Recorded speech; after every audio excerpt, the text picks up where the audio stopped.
Hey, hey, hey. Happy Wednesday. Come on in, pull up a chair. The Gaming Gang Dispatch is in the air.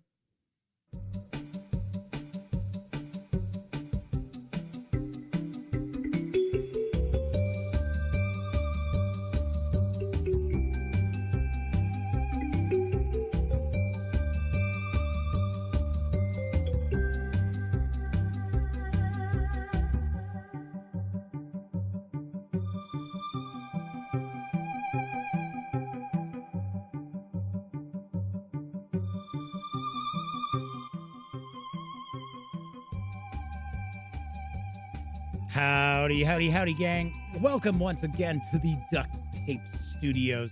I'm Jeff McAleer, your host here at the Gaming Gang Dispatch.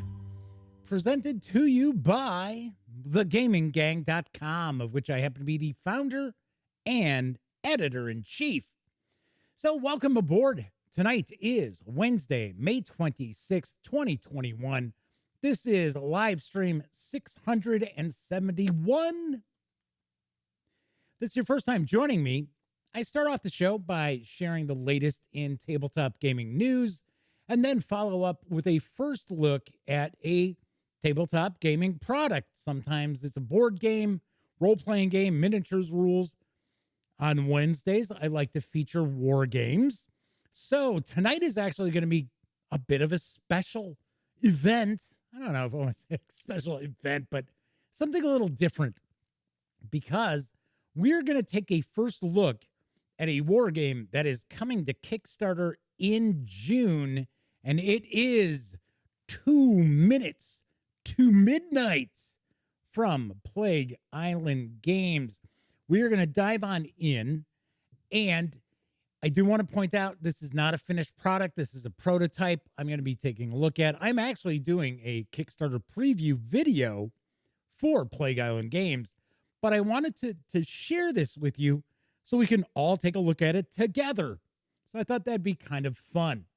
So do want to also point out, if you like this video, by all means, please give it a quick thumbs up. Subscribe to the Gaming Gang channel if you haven't already. And if you do subscribe, ding that bell. It'll not only let you know when the Dispatch streams live, Monday through Thursday nights right here on YouTube. I'll also let you know when I upload other videos, such as my upcoming review of Stargrave from Osprey Games. That's right, it is their latest miniature system by Joseph McCullough. And I will tell you what I think about it. So that is on the horizon. That is one of the first reviews that are going to roll out during June's The Gaming Gang Spring Fling. Well, I'll be sharing a review with you each and every day of June. I'm not going to say they're all going to be videos, but the vast majority of them will be videos. So there is that. Of course, when you're not watching videos on the Gaming Gang channel, be sure to visit thegaminggang.com for all latest in gaming news, reviews, and a whole lot more. That's right. You know the drill. Get your geek on at thegaminggang.com. And finally, this is a live stream, so that means there is chat available. It's not on screen. It's one of the ways I keep some of the more unusual commenters at bay, but I do my best to pay attention to chat. So if you'd like to say howdy, maybe you've got a question, a comment, by all means, please chime in, and I will do my best to respond. So far, first out the gate tonight was John Vogel, because John is here for a War Game Wednesday. Disavow 92, as well as JP Falconer Honor, or JPF, as I like to say, are with us in chat tonight. So JPF says their vacation time is over today. Back to watching after the fact. Yes, on Memorex, as I joke around all the time. For those who don't get to check out the stream live. So I always say, even if you're watching on Memorex. Cool. All right. So we are off and running. I am going to jump on into the news pretty quickly. After the news, got a couple of things. Just, nothing super important, but kind of tackle a couple of things, talk about them. And then we will dive on into 2 minutes to midnight. All right, here's the news.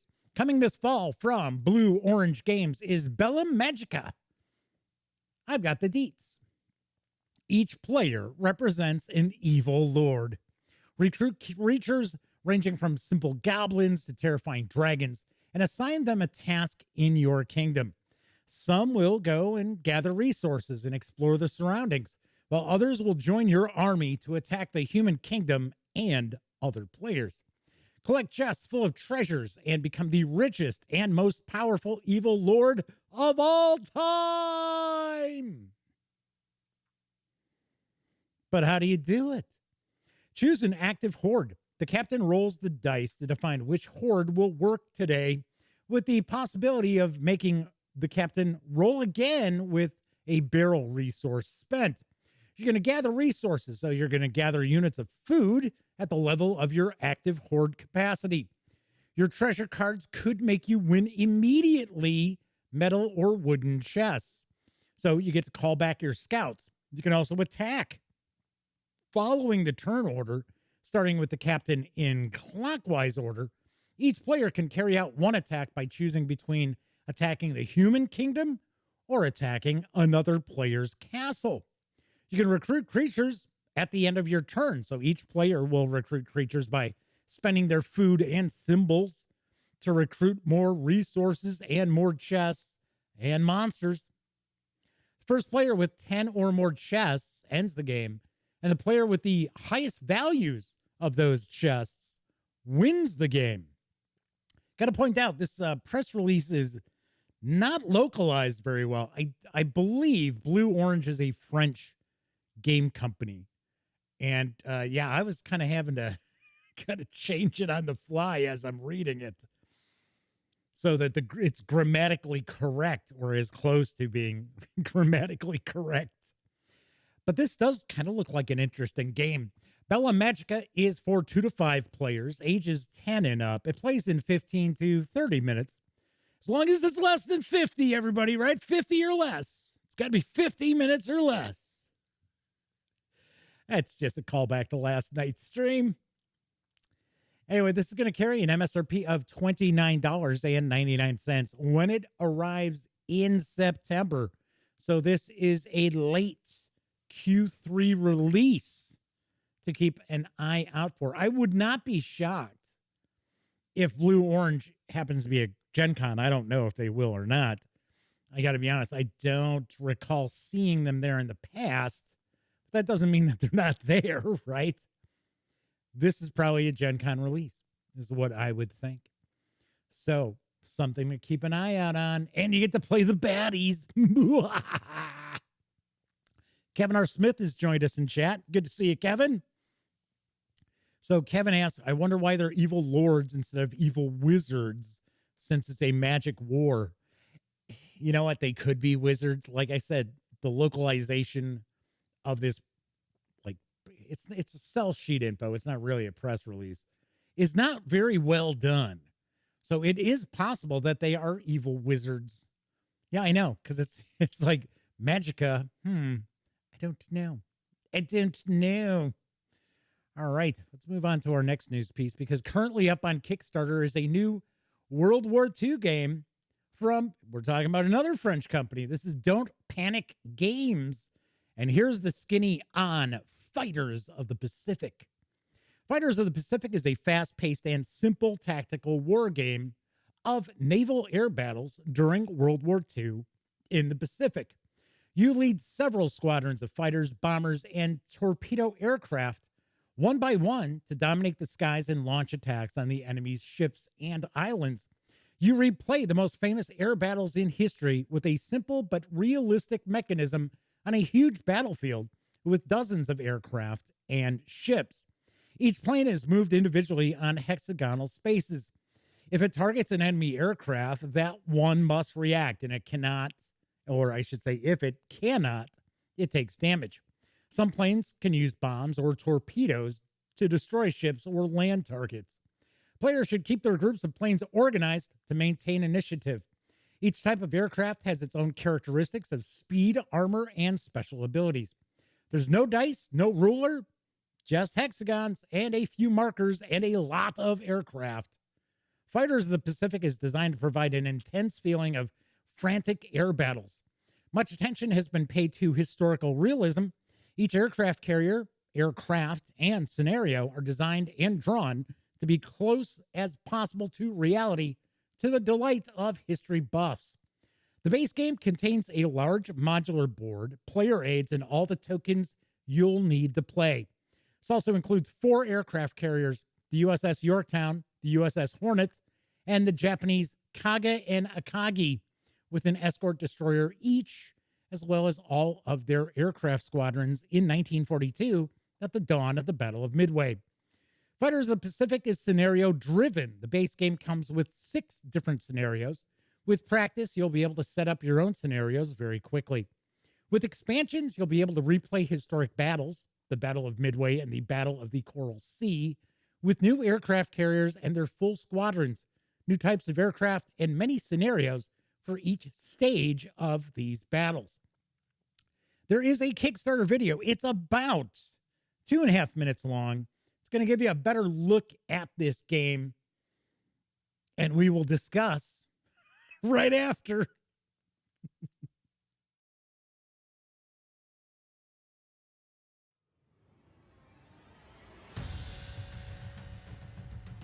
"1942, war rages in the Pacific.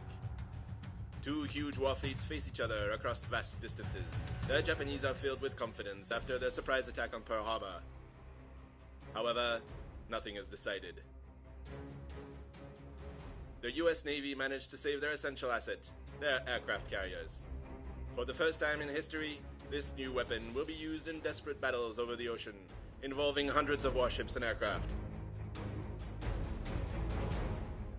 Brave and gallant pilots on both sides will face a tempest of steel as they give everything to accomplish their mission. Most will not return, shot down by enemy fighters, by ship batteries, or forced to land in the middle of the ocean when they run out of fuel.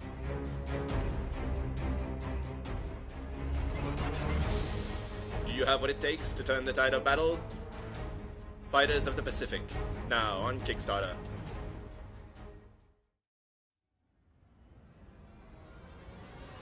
Each aircraft is represented by a token facing one direction, with a high altitude side on the white background and a low altitude side on the blue background. Flip the token to represent the change in altitude of an airplane. Players take turns activating aircraft, one group at a time. When activated, a plane must spend all its movement points to perform maneuvers. There is a variety of maneuvers available to most aircraft, including slides, climbs, and dives. Fighters can even do split S maneuvers to turn the table on less maneuverable opponents. If at the end of its movement, an aircraft places an enemy aircraft in its field of fire, then the targeted aircraft must dodge to avoid the shot. If it cannot dodge, for example because it has already been activated this turn, it takes 1 point of damage. Aircraft have different types, speed, resistance, and field of fire characteristics.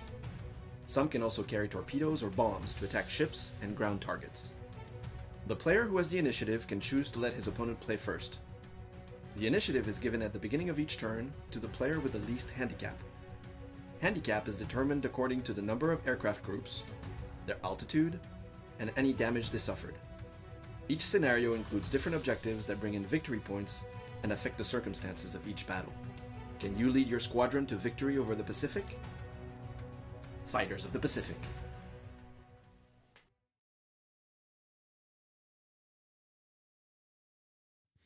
Fighters of the Pacific is for 2 players, ages 12 and up, plays in around 60 minutes. You can reserve a copy of the base game for a $56 pledge through June 25th. The expected delivery on this game is next February. This looks interesting, but so now I'm interested enough to share this news piece. Okay, so got to float that out there. So this is supposed to be from two different companies, and the one company's website, which I have not included in this news piece, although it is like the main company in the Kickstarter, just forwards to Don't Panic Games. So that kind of threw me off a little bit as far as it's supposedly one company and Don't Panic Games, but that other company's web address just forwards you directly to Don't Panic Games. So I don't know. This could be pretty cool. This could be something that just see, this is the impression I get about this game is that it's not going to be detailed enough to give like real hardcore war gamers that feel of, a Pacific theater battle, like air naval battle. But then it might be more detailed than just a casual gamer would want to get into. This kind of throws me off a little bit because the aircraft are supposed to be individual aircraft. They're not squadrons. I don't know. I have no idea. But like I said, I thought this was kind of interesting. So I thought I would share this news piece. So Nicholas Stanishek is with us in chat. So is Clint Gibson. Good to see everybody. So we had Nicholas point out hexagons are the bestagons. So Disavowed 92 says the word I'd be looking for is crunchy. I don't use crunchy for board game rules. I use crunchy for RPG releases. Crunchy rules are not crunchy. So to me, when I talk about board games, especially like war games, the word I like to use is meaty. Is this game going to be meaty enough to satisfy, the growing-outs out there? I don't know. I honestly don't know. I do not know. Well, let's talk about a news piece for a war game that I am sure is going to probably please a lot of people out there, because currently up for pre-order on the GMT Games P500 is a new design from Mark Herman and Jeff Engelstein. Here's the skinny on Triumvir. Caesar, Pompey, and Crassus subjugate the Roman Republic. It's 60 BC, and the three most powerful men in Rome form a loose alliance. That's one way to put it. Based on marriage, self-interest, and a thirst for power. In Triumvir, you take the role of one of these Roman power brokers as you vie for power and position that inevitably leads to civil war. Triumvir builds on Versailles 1919, where players use influence to gain control over issues and the path that history will take going forward. In Triumvir, you'll use your three-dimensional influence and popularity, money, and legions to vie for the consulship, Pontifex Maximus, and governorships as you try to outmaneuver your erstwhile friends on the floor of the Senate. The game can be played with 1 to 3 players. During your turn, you'll perform one of 3 actions. You'll place influence, popularity, money, or legions on issues that are being debated in the Senate. You'll recover exhausted influence or settle an issue. These actions are punctuated by elections, revolts in provinces, and domestic unrest. As one of the triumvirs, you will have to balance your tempo of activities to ensure that you are not caught short on your ability to influence how events evolve and progress. Although Triumvir uses many of the basic mechanics from Versailles 1919, the design is thematically aligned to its subject. When an issue settles, your choices will alter your popularity and resources, where the consul often gets his cut. Each player has a unique personality card that asymmetrically captures your personality's strengths and how they gain and recover influence. These characteristics are enhanced by your growing tableau of patrons, some of whom bring additional resources. Revolts are intense events where the governor of the affected province has to reestablish Roman rule. Failure to do so carries tough popularity penalties, whereas success raises your stature. If you put down a particularly epic revolt in a grand fashion, you'll be awarded a triumph with extra legions, as well as somebody who's riding behind you in the chariot, a slave who's whispering in your ear about, you'll be dead soon. you'll be a rotting body. Isn't that what they did in during the triumphs? I'm almost positive.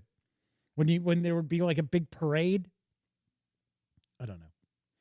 Anyway, you'll be awarded a triumph with extra legions, but remember, sic transit gloria. I think that's it. I think that's what I'm talking about. I think that's what that was. I jumped the gun on that. Sorry, folks. The tides of fate can often turn against you in the next election or foreign war. This political dance macabre continues until the Crossing the Rubicon issue ends the Roman Republic and brings on a civil war, or one player dominates faction standing. Can you prevail against your political rivals as you try to dominate Rome? Your seat at the table awaits you in Triumvir. Triumvir is for, once again, 1 to 3 players, ages 14 up. That's my guess. Can be pre-ordered right now for $60.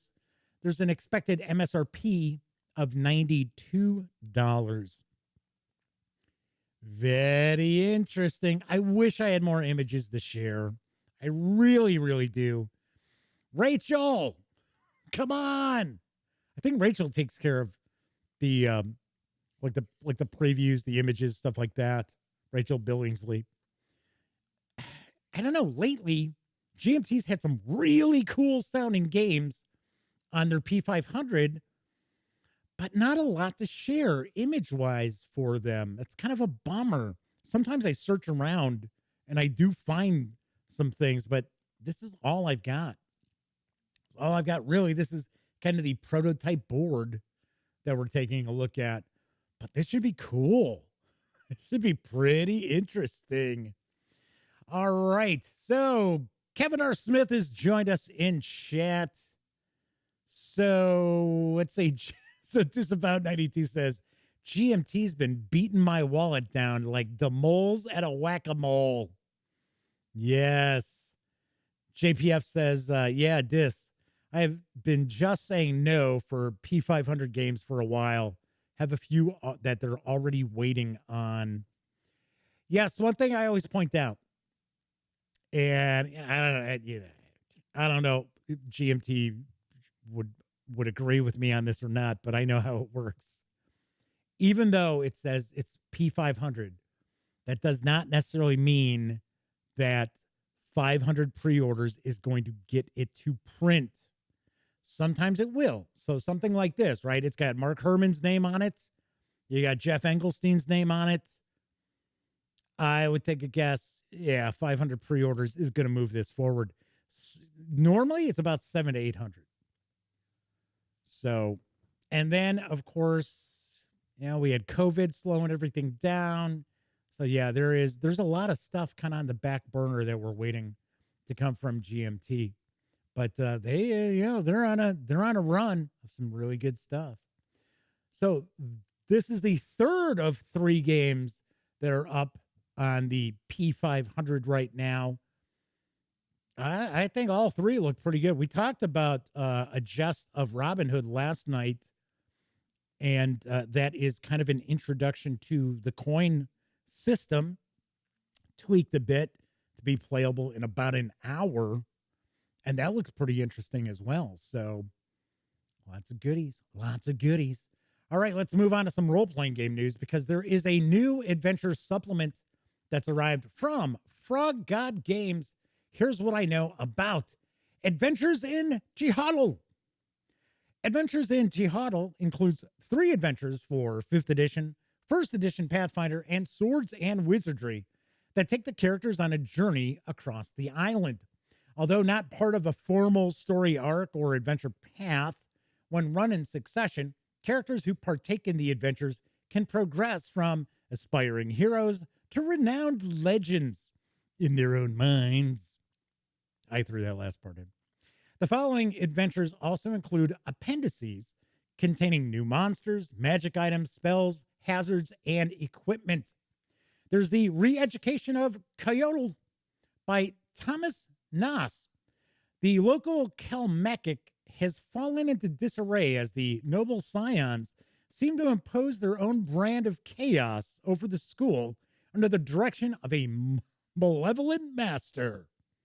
Then there's the Gargoyle Pet Cemetery by Stephen King. No, it's actually by Rob Manning. The people's loyal miniature pet gargoyles, okay, have run amok and turned against their owners through their own mischievous behavior. It's only the start of what horrors await the town's residents.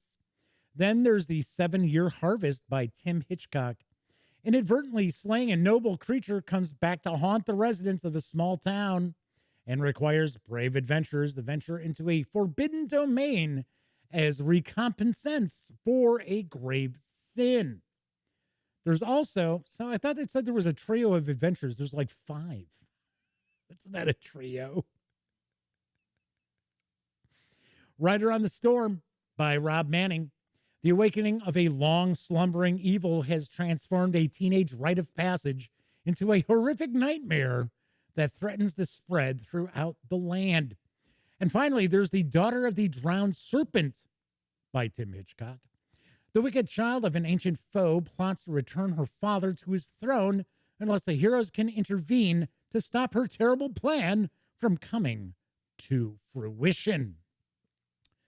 This 190-page Adventures in Tehuatl is available in soft cover for $39.99 or in PDF for $19.99 from Drive-Thru RPG. So I believe that there is a new setting book that had recently come out from Frog God Games for kind of I think it's supposed to be like a Mesoamerican fantasy locale. And I believe it's just simply called Tehuatl or something along those lines. So this is the first adventure book for that. So I did want to share that because I'm always looking for something a little bit different, right? It doesn't always have to be medieval, Tolkien-ish fantasy. I always like to throw some curveballs in there, right? But the problem I don't say problem. Thing I'm kind of curious about is Frog God Games is kind of famous for not really editing too well. So kind of curious. But also have to point out, I can't really say too much because I always tell people all the time, I don't really, when I'm doing my role-playing games, when I'm running them, even when I'm reviewing them, I don't get too tied up in mechanics. I really don't. So I don't know if that makes me very unusual or if that's much more common than I would think. I would actually guess it's probably, if you're not running Pathfinder or Dungeons and Dragons, it is probably much more common. I would think if you're running D&D or Pathfinder, either edition, you're probably more a stickler on the rules. It's just my guess. All right, let's move on to my final news piece because we got a big one here. More role-playing game news. The 4th chapter in the Enemy Within Director's Cut campaign for Warhammer Fantasy Roleplay has arrived in PDF. Here's the scoop from Cubicle Entertainment about the Horned Rat. My friends in charge, we have sown glorious chaos, but to bring the time of changes, we must act as one under a champion in shadows. There's my little acting for tonight.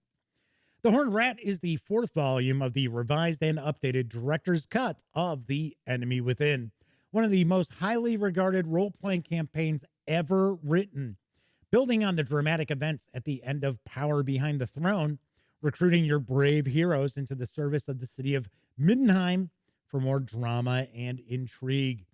In the penultimate volume of the 5-part series of grim and perilous Warhammer Fantasy Roleplay Adventures, and using the word penultimate correctly, the tables are turned as enemies that have pursued the characters since the beginning of the epic campaign are forced to defend themselves. The time is right to uncover their schemes and break apart their organization. The characters cannot afford to relax their guard and celebrate their victories as a new threat emerges from beneath their feet. The Horned Rat includes the 4th part of the Enemy Within campaign, conceived by legendary riff-raff writer Graham Davis, with contributions by a team of talented Warhammer Fantasy Roleplay writers. There's a toolkit to exploring Middenheim's complex Undercity, a vast environment filled with hazards and intrigues. A series of investigations dealing with the implications of the action in Power Behind the Throne and leading to the realization of a new threat, far greater than anything the characters have faced in their previous adventures. There's also descriptions of an ongoing and deepening crisis in the Empire to be resolved in the final installment of the Enemy Within campaign. Of course, the Enemy Within is the campaign all role players should play at least once in their lives, making the Horned Rat an essential purchase for gamers. The 160-page PDF of the Horned Rat is available over at DriveThruRPG for $19.99. I have already received a PDF of the Horned Rat from my pals over at Cubicle 7 Games. Looking forward to doing a review of the physical copy when it comes out. We are still waiting for the physical copies of Power Behind the Throne to hit. So that is on the, I hope, near horizon. Do want to mention those out there who are curious, the companion is not out yet. And normally what we have seen from Cubicle 7 as far as the director's cut for The Enemy Within is that we get the adventure book about a week or 2 weeks before the companion comes out. So there is that. Cool, though. We are getting closer and closer to the finale of this director's cut, and I have enjoyed the releases to this point. I am not going to share any thoughts about the Power Behind the Throne because I have read the PDF. I have not seen, of course, the physical books yet, so I'm saving my thoughts for that for the review. All right. So there you have it. That is the news for tonight. My last 2 news pieces, I did talk about DriveThruRPG. So it's important for you to know that if you are going to go visit, say, DriveThruRPG, the Gaming Gang, thus the Dispatch, are affiliated with the One Bookshelf sites. So if you're heading on over, be sure to swing by thegaminggang.com first. Click on one of our banner ads. That way, if you happen to make a purchase, I get a little portion of that sale. And all those nickels, dimes, and quarters really, really do add up and help keep the gaminggang.com around. Also do want to mention that if you like the video, I already told you, give it a thumbs up, everything like that. If you watch videos on the Gaming Gang channel, do me a favor and please comment on the videos. I don't expect you to write a novella and go into a whole lot of detail or sit there and be like, oh, Jeff, you're the greatest. You don't need to do that. But if you could just toss in a quick comment, maybe it's about a news piece that I covered, or maybe the game that we're taking a peek at during that video, or if you're watching a review, share some thoughts about that, because every one of those comments will help share that video with other viewers because it is a big part of YouTube's algorithm. So just wanted to let you know. Okay, so the other thing I wanted to point out is I was approved for my Gen Con Press Pass. I assumed that was going to happen because I've been covering Gen Con for nearly a decade. It's got to be like 9 years. Of course, it wasn't one last year. So I have been approved, and I do believe that Elliot, who is going to assist me in covering the show, I usually get a press pass for my brother, but because Elliot doesn't really have an outlet anymore, he really can't put in for a press pass. So he's going to be joining me representing the gaming gang. He'll do my, like my camera work and stuff like that. That's usually what we always used to do, just trade off. I'd shoot his videos, he shoots my videos. I'm a much better videographer, of course. What can I tell you? I like to have everything in frame, it's my way. So that was cool. So I'm pumped. I already have my reservation for a hotel. Although I will actually take a peek when the hotel portal opens up because of the smaller attendance. I don't know how much smaller it's going to be. I don't know if it's going to be like half, 75%, 25%. I don't know. But I would think it might be a lot easier than usual to get a room pretty close to the convention center. I already have reservations, but it's about a 15-minute drive. And just one time I would just like to stay downtown Indianapolis. But it's also a hell of a lot more expensive. Depending, like I said, I've never booked through the housing portal. So I understand there's supposed to be discounted rooms, but I don't know how much of a discount. Or I got to be honest, I don't know if I'm even going to get close, because most years I don't come anywhere close to be able to book anything good. When it comes around to my time that I can log in, there's never anything left. Anyway, so Flaming Heron's with us in chat. Very cool. Good to see you, Flaming Heron. All right. So we are going to be taking a look at 2 Minutes to Midnight, which is from Plague Island Games.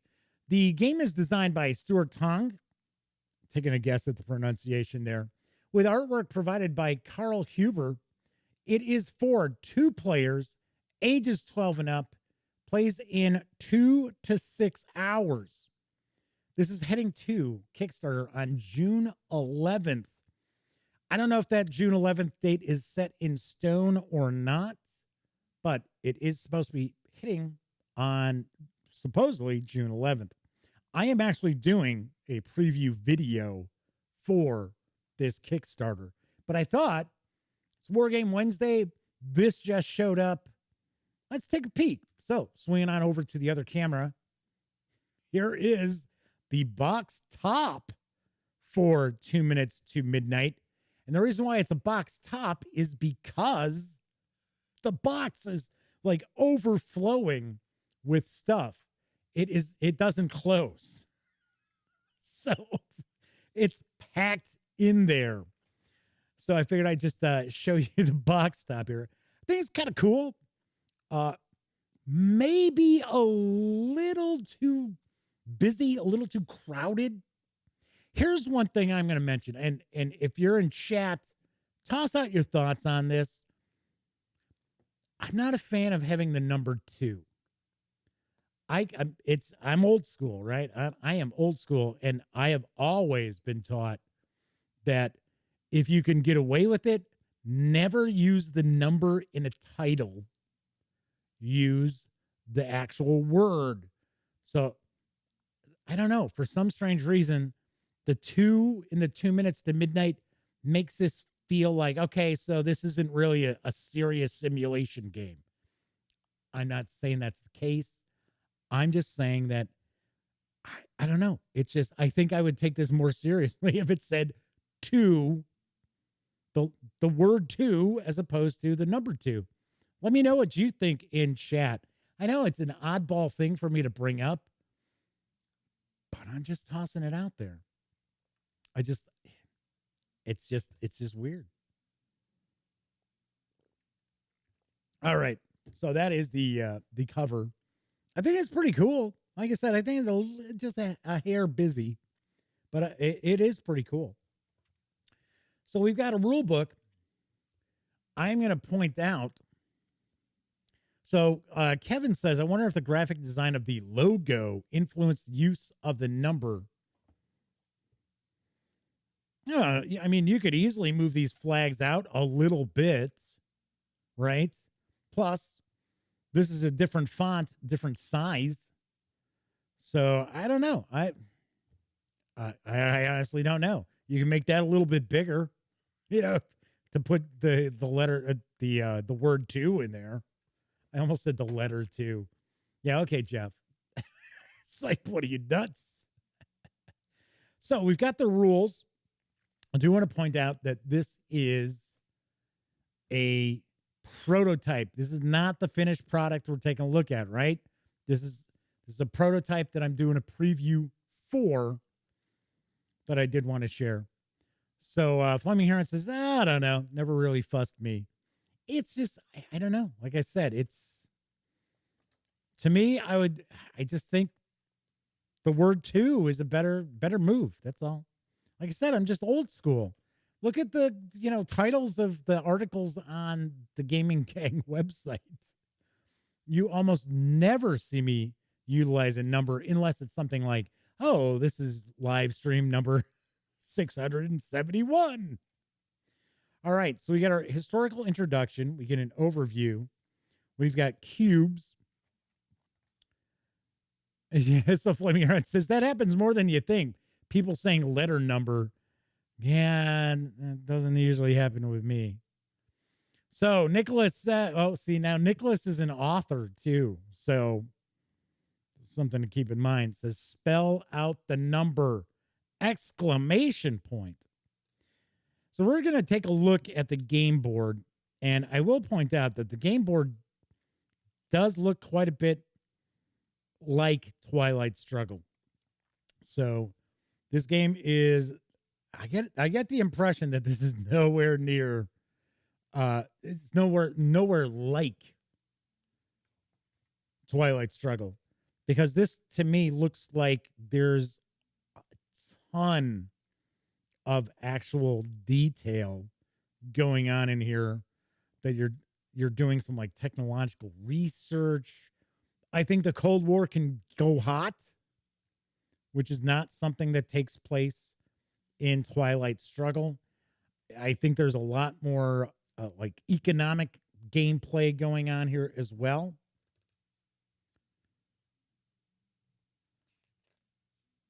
So as you can see, there is a lot of rules here and not a lot of images. I mean, there's a few, but I mean, we're not getting like examples of play and things like that. So we got the president, we got the Soviet 5-year plan. I really get the impression that this is a very, very deep game. So Flaming Heron says, well, in the body of the text, unless it's a mathematical document, I can see the use of the word being preferred, just not over for names of things. There you go. So Flaming Heron has spoken. So a deployment of nuclear weapons. Like I said, I think the Cold War can go hot in this game. So we have strategic weapons and nuclear balance. Duck and cover with bunkers. Victory progress tracks. And I'm telling you, there is a lot going on here. So we get these card explanations. Oh no, we get an example of play. It's showing some cards. Of course, this is a card-driven game. You're going to see there's a lot of cards in this box here. So we've got some scenarios. So we have an introductory scenario. And then we have scenario 1, Soviet steamroller. So this looks like this is early on. Yeah, Stalin's leading the USSR. Soviets begin without the atom bomb, but an advantage in rocketry. So that is that. We've got scenario 2, A New Era, 1956 onward.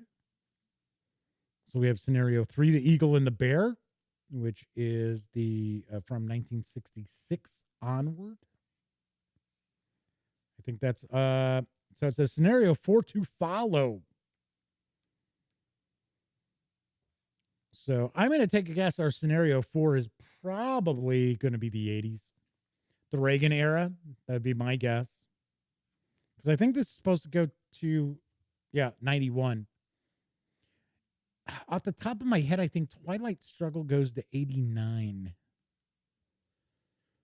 So it's, unfortunately, it's been a while since I played Twilight Struggle. That is something normally Elliot Miller and I have our annual Gen Con challenge. I always bring Twilight Struggle with. All right, as I mentioned, we got a lot of cards. I'm pulling some of these out. So we've got all these decks of cards. We're going to take a look at those in just a moment. I'll zoom in. We'll get a better look at these. So Fleming says, I'm no expert. I just know how to use, I just know how I used to write essays at university. As he misspells right. I tell ya. It's just teasing you, Flaming Huron. What the usual method was that they used. But then again, they never titled their essays. All right, so we got a bunch of cubes. Flaming Huron says, oh my God. Trust me, that happens with me. Where it's like, yes. I mean, yes, I'm making a point here, and then I completely blow that point up because of something I wrote. All right, so we got some blue, we've got some red, we've got some black. We've got some discs in blue, red, and gray. So we've got those. Once again, do want to point out, this is all prototype stuff. Got some bingo markers. I assume that these are used to mark like player tracks of some sort. So Flaming Heron says, yes, they're surviving on 5 hours of sleep. Yeah. Just joking. So we got a bunch of dice. Got a bunch of counters that are already punched. Look like they're clipped too, which is funny. People always complain to me that I don't clip counters. And it's like, you know what? I don't have time to be clipping counters. If I ran a channel that all it was, I do one video a week. I didn't do like news on the website. Yeah, sure. I'd clip counters all day long, but I don't have that luxury. So, all right. So just standard dice. Let's save these because we've got bigger stuff to take a look at. Looks like we've got a bunch of player aids. We got some scenario cards too. All right. So we've got, looks like it's a player aid right here. So we got our possible actions.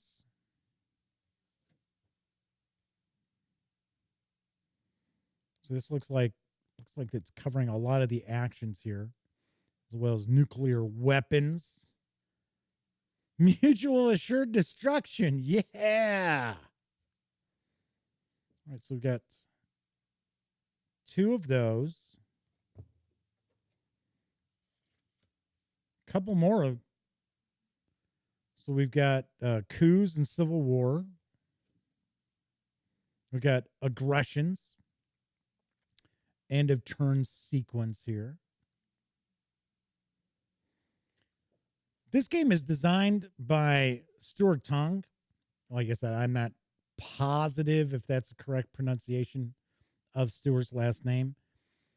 He also designed Blue Water Navy. So it is a naval game. I believe it's modern naval. It might even be China Sea. I don't know.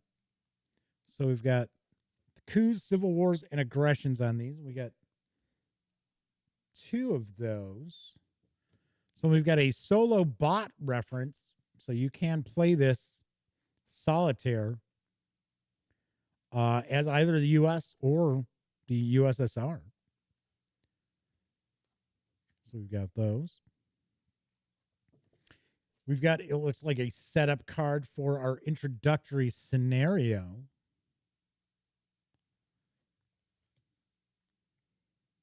So this is, yep, it says overview. This is the learn to play scenario.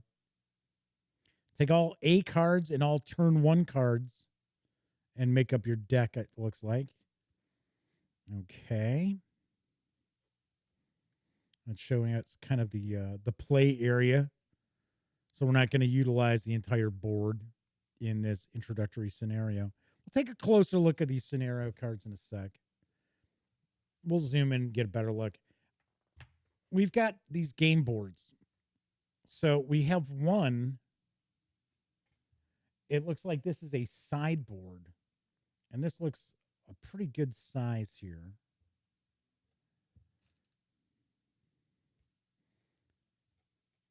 And if you're tuning in late, this is all prototype stuff. So JPF says, solo, I can be persuaded.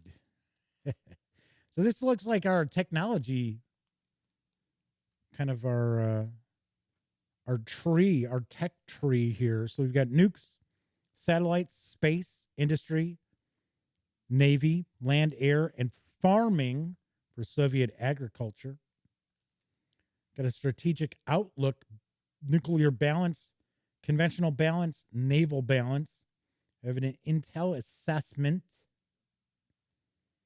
strategic weapons, bunkers, computers, tech theft.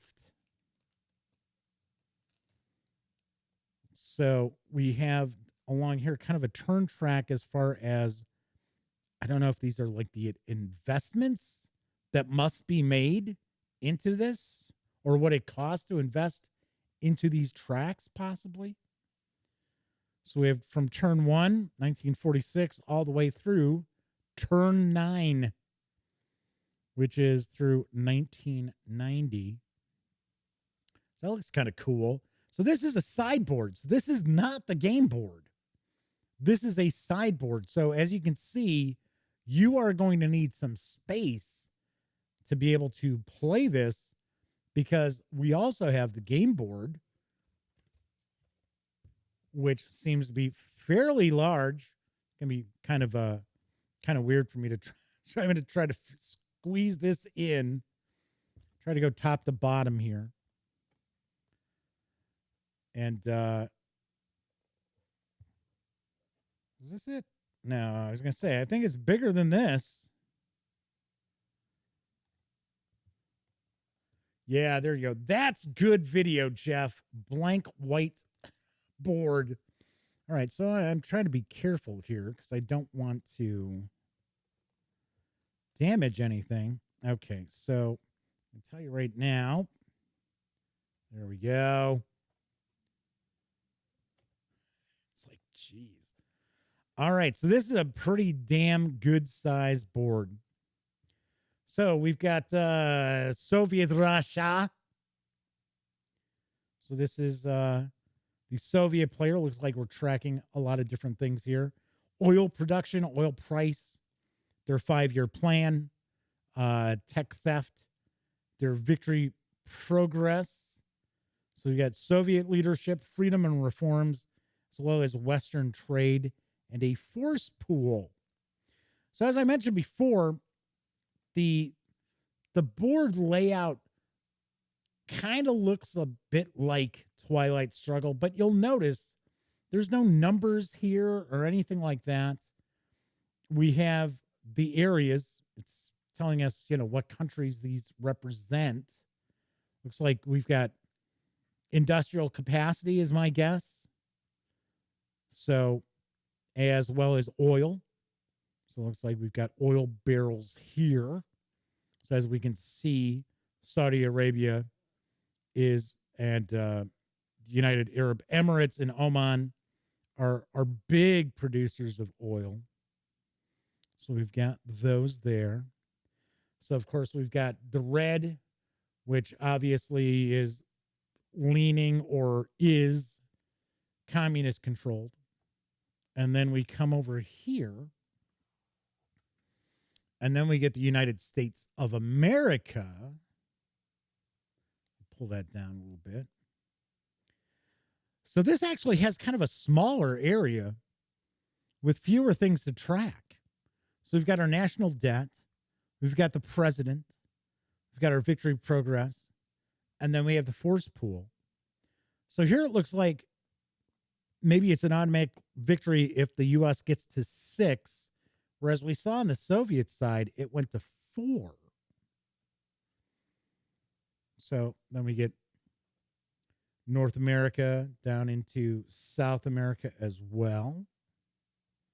This is very interesting.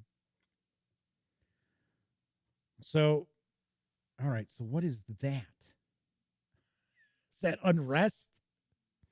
Because I'm looking to see what we've got as far as these little symbols here. So it looks like we've got an industry symbol. We've got an oil barrel. And then we have that looks like a red fist. So I am taking a guess that might be kind of like unrest or something like that.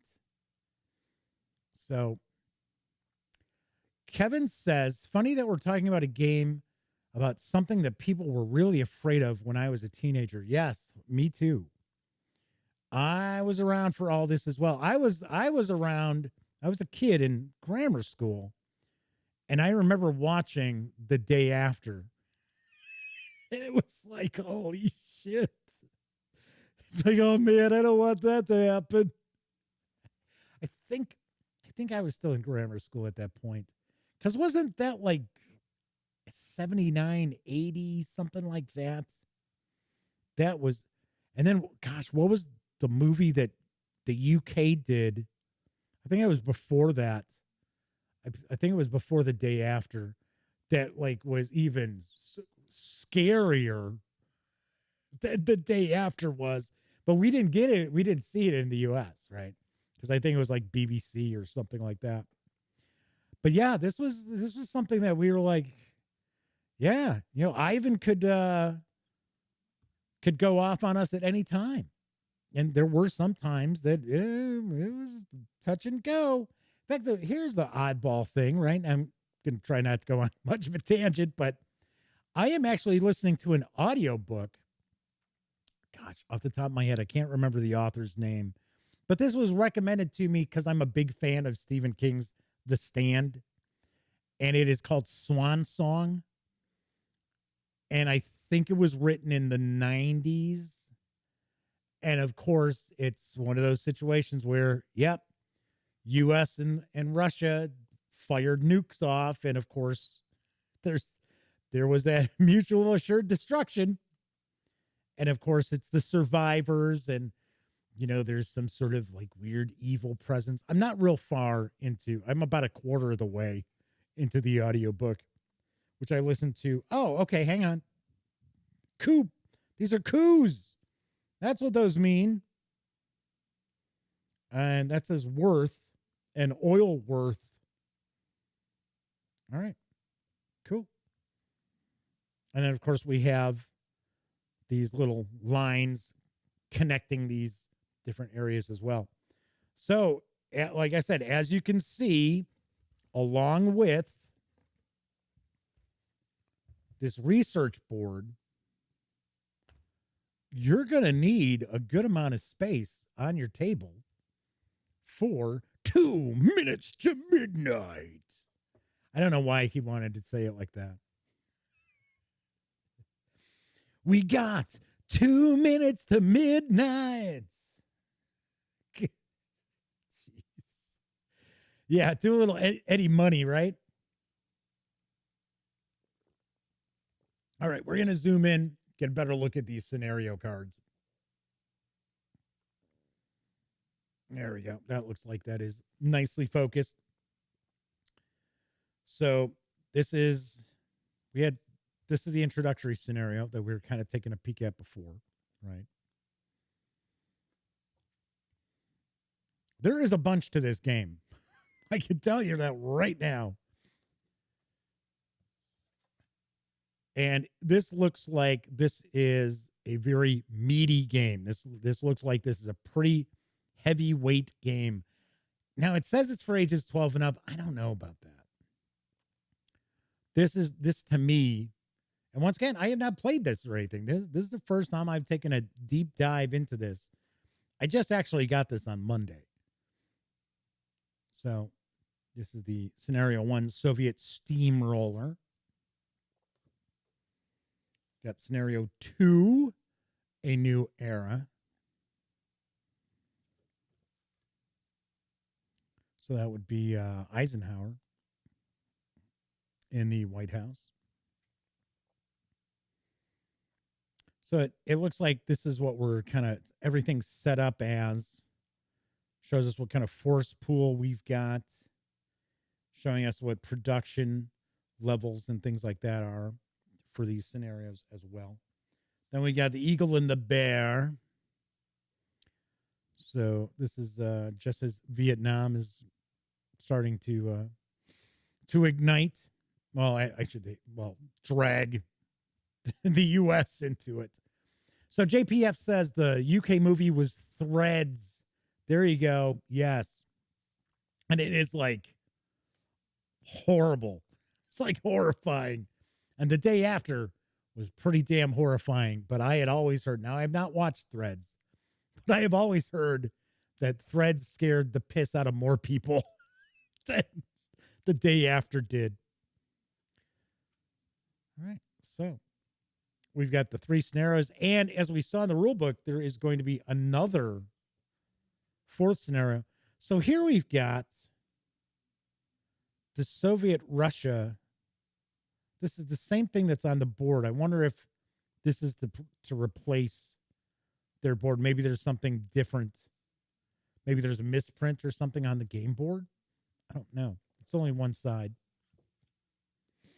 So there we have that. All right, let's look at some of these cut counters here. We're not going to take a look at every single one, but we'll dump some of these out. Take a look. Okay, so here we've got, these are coups, right? And I'm just going to go zoom all the way on in. That's as close as I can get. So these are coup counters, Civil War. That looks like it looks like after a nuke has been dropped. Now I think we've got some nuke. Yep, here we go. Got some nuke counters here. I can tell these counters were laser cut because you can see there's. Used to see this a lot with Victory Point Games titles. When Victory Point Games made that step up in game quality, when they started going to boxes, but before they got into the like real box games, they had the laser cutter for the counters that would leave like this kind of smudgy. And you would actually, they actually used to put a little napkin in the games for you to wipe stuff off. JPF says Testament was another doomsday movie that was unsettling to watch. That one I'm not familiar with. Oh man, I'm telling you, the creepiest doomsday scenario movie I ever saw was A Boy and His Dog. I like that movie. I don't think it would hold up very well today. I don't think it held up all that well when I saw it as a midnight movie. But that was the first time I ever saw Don Johnson in anything. And then I thought it was funny because even when we first saw that, we recognized Jason Robards' voice. And I seem to recall, I know it was Elliot Elliot and I, because Elliot and I have been best friends since freshman year in high school. And we used to get together with some of our friends and we'd go to midnight movies back in the day when they had that. And there was a double feature. And one of the movies was A Boy and His Dog. And yeah, we were, you know, we were gaming dorks. So of course we're like, oh, whoa. And we're like, hey man, this will make a pretty good setting for a role play game. This is like Gamma World. So, all right. So here we've got some more stuff. We've got some Soviet counters here. We've got spies. We've got submarines. I'm not sure if that's supposed to be on or no. I'm thinking, I guess it's no. All right. So we've got bombers. We've got the army.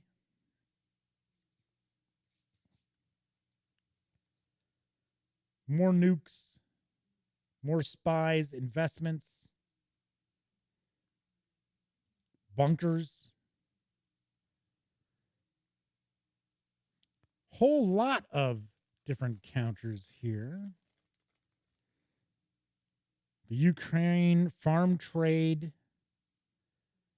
tech trade. So Kevin says A Boy and His Dog is based on a story by Harlan Ellison. Yes, it is.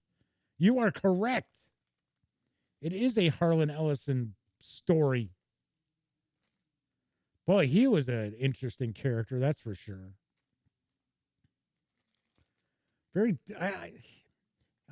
Struck me as a rather difficult person to probably get along with, but creative as hell and friends with a lot of people that you wouldn't think he'd have been friends with. Very kind of strange. All right, here's the last one here we're going to look at. Looks like we've got more money. A lot of these have, like, for an example, this is West Germany. This is Canada. This is Saudi. China. I think that's probably supposed to be China. So there are a lot of counters here that are specifically for locations on the board. So I'm gonna say this game probably takes a good amount of time to get set up if we're looking at having to separate a bunch of this stuff out. Looks like we've got Soviet spies there as well. So Nicholas asks if I remember America with a K, the Cold War TV series about the U.S. taken over by the USSR. I don't. I never saw it. I remember there was a show that was supposed to be, it was, kind of like, oh, hey, so this is if, oh gosh, Red Dawn went off and we lost. All right, so we're going to take a look at some of these cards. Just bust through here. An impressive array of contents, I must say, in this box. Like I pointed out, this thing is just, the box was bursting open. I couldn't close it.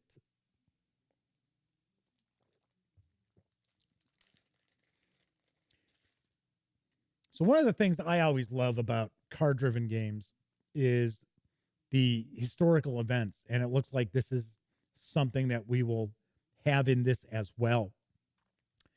So Kevin says that they watched America for extra credit in high school history. So we've got the Pueblo incident, the Sino-Soviet border war, African unrest, U.S. oil thirst, lack of consumer goods in Russia, Indian nuclear weapon, Sweden, Finland neutrality. Not sure what the numbers represent. I don't know if these are like we see in a lot of card-driven games, that these are kind of like operation points that you can utilize. Looks like we have some die rolls as far as what happens. So this is Gaddafi or Gaddafi or Goofy or however You want to pronounce it. JPF says Wolverines. All right, Bangladesh Liberation War, U.S.-China relations. So look at this. Look at all this stuff. Yom Kippur War. I assume that's Yom Kippur War, not just Yom Kippur. Yeah, it's a celebration of the Jewish holiday. So we have Turks invade Cyprus, Watergate. Look, there's nothing to see here. Yeah, move along. Nothing to see. Doop, doop, doop, doop. Franco, Operation Condor. So it seems like the blue are U.S. events. The red are Russia or Soviet events. And then it looks like we have kind of like a brown. Here we go. I think that's kind of like neutral. But look, that's just one of the decks that we've got here.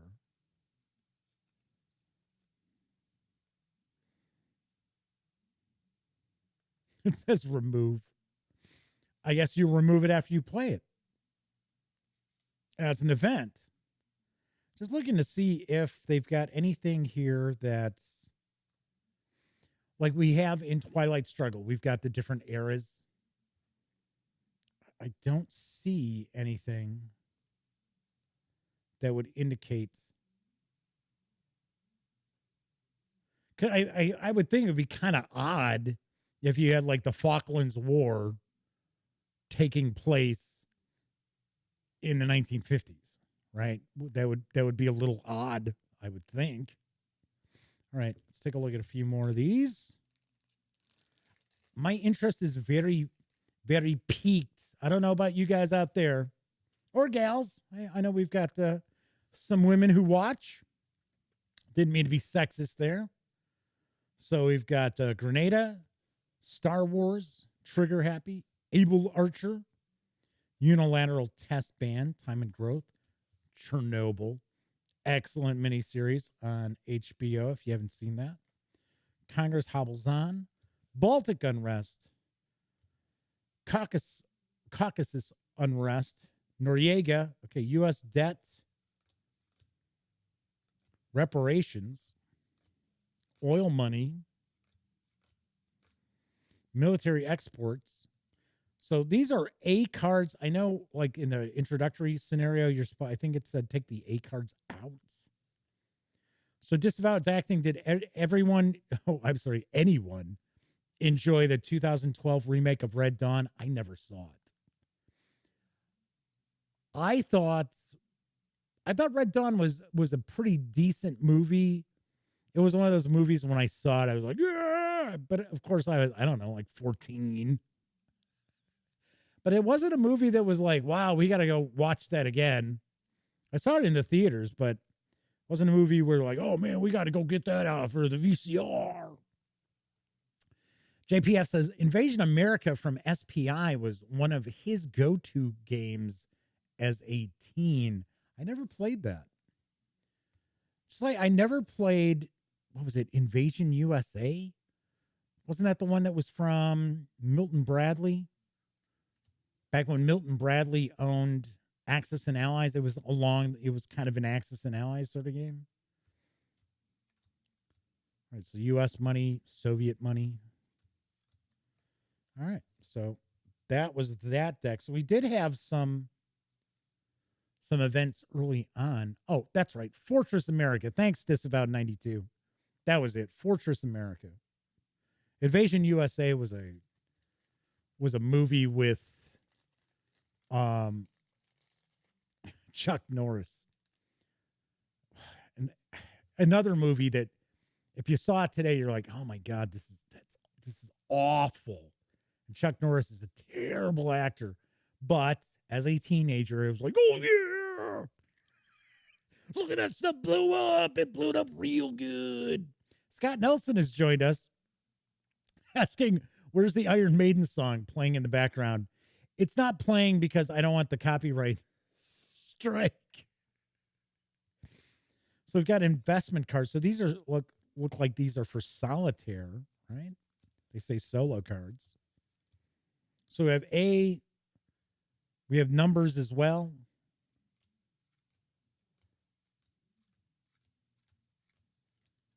All right, so we've got those. Then we got one more deck of cards. Let's take a peek at this. Looks like some more events too. Soviet oil, Austrian neutrality, non-aligned movement, decolonization, civil rights and freedom, Molotov's offer, Suez crisis, Soviet worker shortage. Disavowed 92 says Fortress America was a Game Master Series game. Yeah, it wasn't something I had an opportunity to play. Paranoia in Moscow, De Gaulle, Second Taiwan Strait Crisis. I'm curious here. Maybe these numbers don't represent like operation points. Maybe these numbers represent turns in the game. Like early on, right? Because the lower numbers are earlier historical things. So NASA, Sino-Soviet split. Oh, there's a lack of consumer goods again. Technical revolution. French-Israeli nuclear bomb. Another worker shortage for 4. Assassin. Looks like that's probably the Kennedy assassination, but they're not mentioning Kennedy by name. Angola, Bay of Pigs. Yeah, see? I think that's what these numbers represent. Operation Mongoose. Yeah, from JFK. Operation Mongoose. Alliance for Progress. Himalayan War. Soviet grain. North Vietnam invades. Chinese nuclear weapon. So then we go into 5s. Oh, you know what? We have one more deck of cards. I thought this was it. So JPF says the dreaded De Gaulle card from Twilight Struggle rears its ugly head here too. I always get, I guess I'll say I get stuck playing the Soviets. And man, I love that De Gaulle card. I'm pretty good at Twilight Struggle. All right. In fact, funny story. I actually played, I'm not going to mention their name, but I played Twilight Struggle against a retired naval commander who was, I don't know if he still designs games or not, but he designed games for, so he designed some games for Victory Point Games. And he now, keep in mind, he was not very familiar with Twilight Struggle, but he kept talking about he was going to smoke me like a cheap cigar as the U.S. I was the Soviets, and I won in turn 2.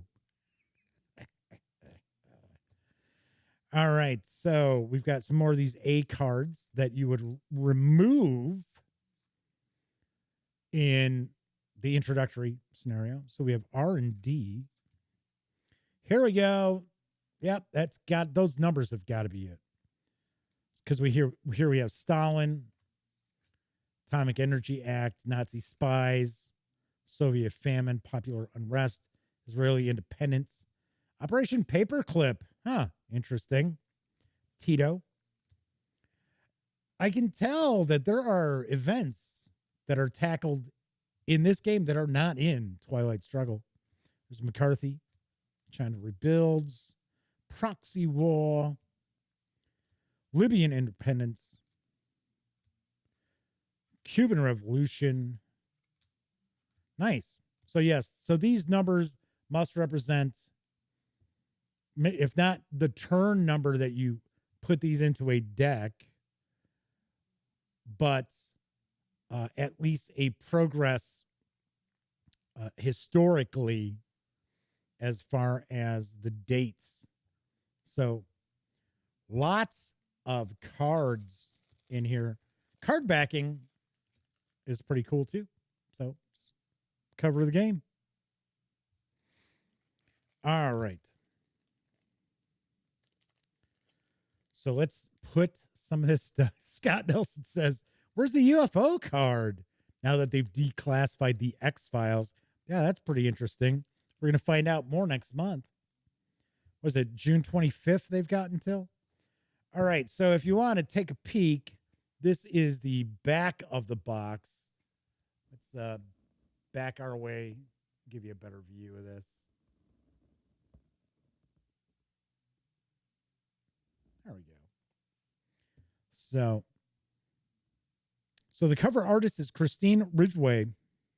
Made in China? What? I'm joking. So it says 2 minutes to midnight is a detailed simulation of the Cold War covering the military, economics, politics, and trade of the period. Why did that not read right? All on a playable package that hides the complexity and lets you focus on strategic choices. Asymmetrical sides, USSR and USA have different strengths and weaknesses. Historical focus, space race, military technology, Soviet reforms, and coups in Central America. A solo mode, out-of-the-box solo play for quick start solo goodness. And it's a day's game. Scenarios at 2, 4, and 7 hours of playtime. So Disavow says, hey, that product is not a toy. Right there. Disavow must be watching on a TV. He must. So here it says not recommended for age 13 or younger. And I think it's on Board Game Geek that they're indicating it's for ages 12 and up. And I was like, no. Like we were just looking at this. There is no way this game is for ages 12 and up. So Fleming Heron says, damn, something actually takes place in Australia. All right, so we got the two boards. We got the big game board. We've got the sideboard that looks to be like the tech tree board. We've got the various different scenario cards. We've got the different reference cards here as well. We have the rules. So I am, over the weekend, I am going to be really diving into this pretty heavily because I am going to be shooting the preview video for this next week.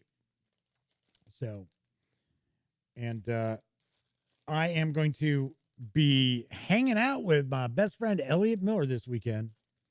And this is going to be on our agenda. We're probably only going to get like the 2-hour scenario in, but at least it'll give me, and I'm going to play this solo too. I want to check that out. So, all right. So Scott says they have to pay a lot to get the under 13 permit from the publisher end of testing. Huh, that's interesting. The little symbol also says 14 and up. Board Game Geek must have misprinted it. No, Board Game Geek just throws up whatever they want. They're wrong a lot with that. But, you know, that's what happens when you, it's like Wikipedia. Yeah, if I want to go Wikipedia, I could change whatever I want. Oh, yeah? That's not how I see things. So we got all these decks of cards. We've got a slew of counters. We have some bingo markers that we use to mark different tracks. Got some discs. We've got cubes. We've got a bunch of dice. You can see why this box does not close. So, ta-da. All right, so that is a first look at 2 minutes to midnight, coming to Kickstarter in June for Plague Island Games. So stay tuned. I will have a Kickstarter preview for this. I will probably have that go live like the day before the project goes live, or maybe the same day. A lot of times I tend to pop that out. All right. So JPF just pointed this out. I should mention this as well. I will be off next week. So, reason being is I always take a week off every quarter or so. And next week, Monday's the holiday here in the U.S. Wednesday is my nephew Cameron's graduation from basic training. So we're getting together for that, watch the stream. So I figured that'd be 2 days out of 4 I wouldn't be doing a show. So why not just take next week off? That said, doesn't mean I'm not doing things next week, because next week is going to kick off the Gaming Gang Spring Fling, where I will be sharing a new review each and every day of June. That's 30 reviews in 30 days. If you are curious what's happening on tomorrow's show, I am going to take a first look and page through Amazing Heroes from Martin Lloyd. This is from the same author of Amazing Tales. So this is a kind of rules light superhero role-playing game. And it's kind of aimed at all ages. So I have not taken a peek at this yet. I will crack this open, and we will take a look at that tomorrow. All righty then. If you like this video, by all means, please give it a quick thumbs up. Subscribe to the Gaming Gang channel if you haven't already. And if you do subscribe, ding that bell. It'll not only let you know when the Dispatch streams live Monday through Thursday nights, usually here on YouTube. As I say that, and I'm like, yeah, I won't be on next week. Anyway, it'll not only let you know when the stream goes live, it'll also tell you when I upload other videos, such as my review of Mutant Crawl Classics. Yes, this is part of the Spring Fling. So this is on the near horizon as well. So subscribe to the channel. Of course, when you're not watching videos on the Gaming Gang channel, be sure to visit thegaminggang.com for all the latest in gaming news, reviews, and a whole lot more. You know the drill. Get your geek on at thegaminggang.com. Those of you who hung out watching live, thank you very much. Once again, let me remind you, if you like what I do, if you like watching the videos, if you like visiting thegaminggang.com, you can buy me a coffee, buy me a 2-liter bottle of soda. All you got to do is visit paypal.me/thegaminggang. There is a little banner on the gaminggang.com website as well. Also, be sure to comment on the videos, because part of YouTube's algorithm is the more comments on a video, the more apt they are to share it with people who are not subscribers to the Gaming Gang channel. All right, those of you who watch live, thank you very much. Always appreciate you taking time out of your busy lives to watch this goofball just pontificate endlessly sometimes. But I do know a lot of you out there don't have an opportunity to watch live. Really appreciate you taking time out as well to give these videos a watch, even if you're watching on Memorex. Everybody enjoy the rest of your Wednesday night, Thursday morning, or whatever day it happens to be. I will be back tomorrow, and until then, catch you later.